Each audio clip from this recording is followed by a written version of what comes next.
म बालेन्द्र शाह नेपालको सार्वभौम सत्ता र राजकीय सत्ता नेपालको सार्वभौम सत्ता र राजकीय सत्ता नेपाली जनतामा निहित रहेको नेपाली जनतामा निहित रहेको नेपालको संविधानप्रति नेपालको संविधानप्रति पूर्ण वफादार रही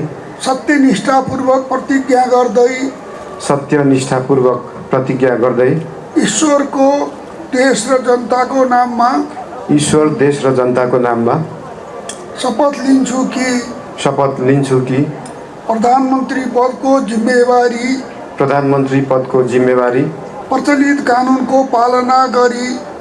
कानुनको पालना गरी मुलुक र जनताको भलो चिताई कसैको डर नमानी पक्षपात नगरी पूर्वाग्रह वा खराब भावना नलिई इमानदारीका साथ गर्नेछु र आफ्नो कर्तव्य पालनको सिलसिलामा आफूलाई जानकारीमा आएको कुरा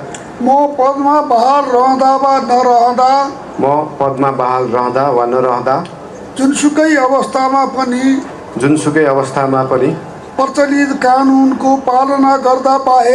प्रचलित कानुनको पालना गर्दा बाहेक अरू अवस्थामा